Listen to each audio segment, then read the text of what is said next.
Hey audio friends, welcome back to the channel.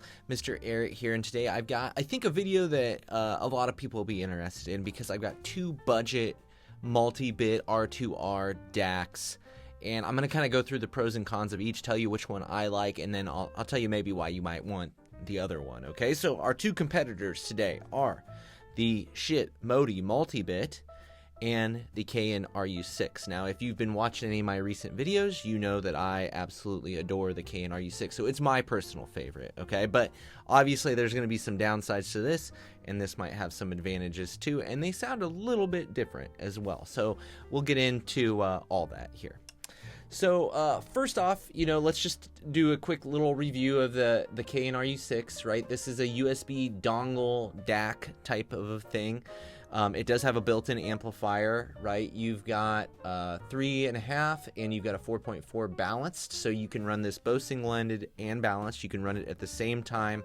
On the other side, you've got just a USB-C in, and then around the side here, you've got a little mode button. There's just a couple of things you can change with that, nothing real crazy. And then obviously you've got some volume controls on this. So advantages for the Cayin RU6.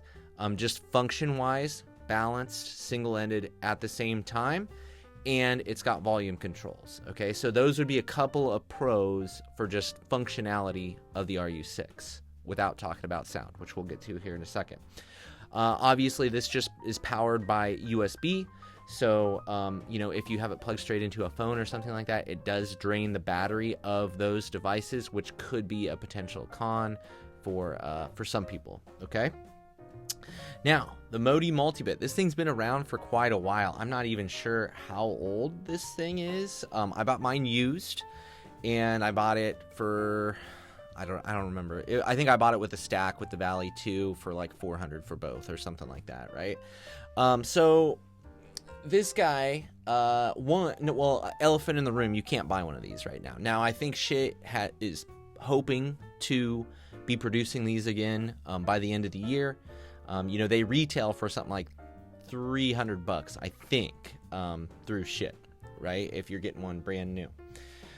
So this is, one of the more affordable kind of desktop multi-bit DACs that you can get.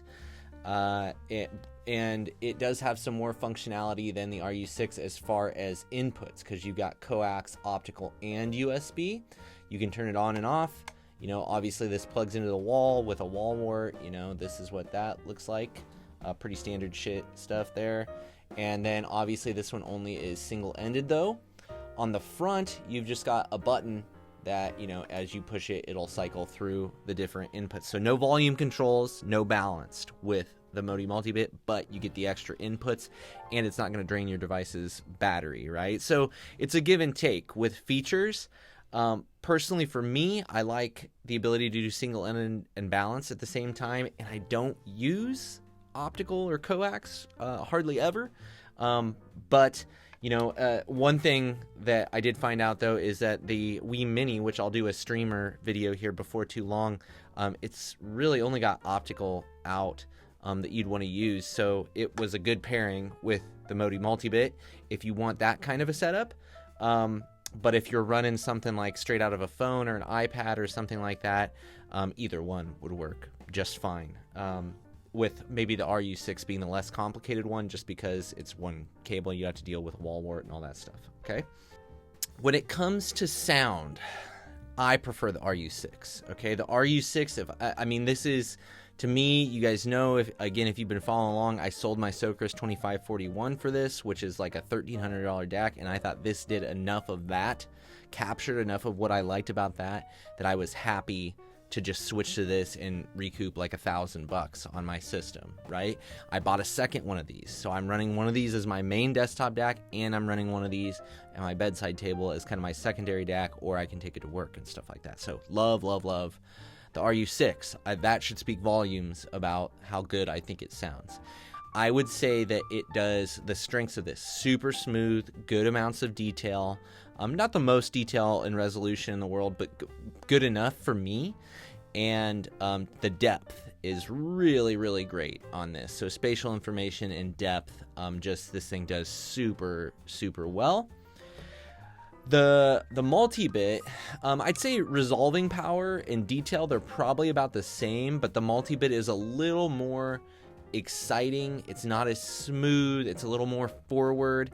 I would say it's less subtle. It doesn't do like the little nuanced spatial information quite as well as the RU6 does, but still quite enjoyable, and I would say a step up above most of like the certainly $100, $200 Delta Sigma stuff. I would take the Modi Multibit over, you know, I did the SU6 a while back here from SMSL. I tried that out. I didn't feel like it was even close to the quality of either one of these two DACs here. The Soundcause SGD1, I really like the sound of that Delta Sigma DAC that uses a Saber chip, but you know, that's like a $500 DAC. And it comes with a remote and all this other stuff, so it's kind of in another price league above this. I would say the sound quality, I would still probably lean more towards either the Multibit or the RU6 over something like that, but that one's getting a little bit closer. So, I mean, I think that's pretty much it for this. So, again, for me, if you want smooth, great spatial information, a lot of depth, that's the RU6. If you want something that's maybe a little bit wider, a little more exciting, a little more forward, then the Modi Multibit would be something to look at. But I mean, price-wise, they're probably going to be pretty similar. If you look on the used market, I see RU6s, a lot of them for sale. You can even catch them for under $200 if you do really well. And I've seen Modi Multibits for under $200, but because of their scarcity right now, I don't know that that's going to be as easy of a find for you, because they do seem to be pretty high in demand. So what would you need? Just a couple other things, like if you have questions about how you would use the RU6 as like a desktop DAC. I've got here a cable that's 4.4 balance to dual XLR, so I'll link down to this below. This is the one. I've got a couple of these. I use them. iFi makes a little more expensive one. You know, whether you're gonna recoup any benefits from a $60, $70, $80 cable versus a $20 one, I question that, right? But I haven't tried it, so you know. And then this would be the other style of cable that you might want, which is 3.5 to dual RCA. Now this is one I've had forever. I don't remember what brand it is, but I'll link to an Amazon Basic ones that I use as well down below. And so that's how you can hook the RU6 up. And like I said, this thing is running full time as my desktop DAC right now, so I absolutely love it. I certainly think if you're curious about Multibit R2R, these are two DACs that I can recommend that you look at, with my preference being the RU6 again. So I think that's going to do it for this one. I hope you found that useful. If you did, certainly please like, subscribe to the channel if you want more information. If you've had these two or compared them, you know, feel free to drop your own opinions down below in the comments section. I always appreciate that. Or if there's some cheaper R2R DAC that I'm missing that I haven't included, you know, drop that down there too, and maybe we'll see about getting another one in the future. Because this was a quicker video, I'll go ahead and throw in an unrelated, right? I'm doing this every now and then when I have a quick video, what's some other stuff I got going on or cool things that I've checked out. So I would, the show that I've watched recently that I thought was really good was 1883. It's on Paramount. And it's like, if you ever played Oregon Trail as a kid growing up, like that was me playing, you know, green screen Mac, Oregon Trail. Just love that game. Played the heck out of it when I was in like 1st and 2nd grade and stuff like that. That show is basically Oregon Trail. And boy, it's brutal. It's a brutal show, but it's really good. Sam Elliott, you know, you got a lot of great Sam Elliott moments in there.